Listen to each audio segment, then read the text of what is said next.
วันตานิสิริงสัปปานิอหิเวติกาสัตตาเมปะเรตาปฏิปมันตุภูตานิโสสัจจังสุจยโนจยเตนะสัจเจนะกา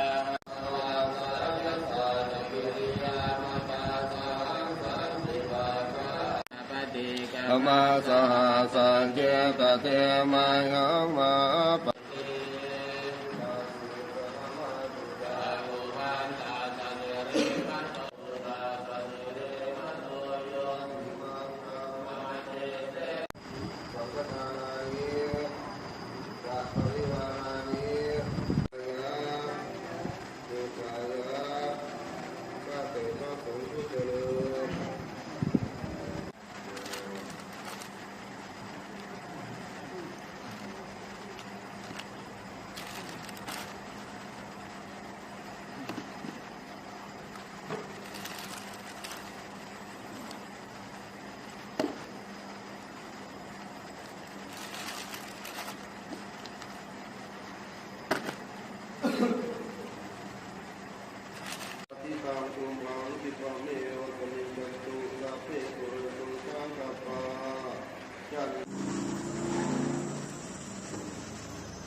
เพื่อสะดอกเคราะห์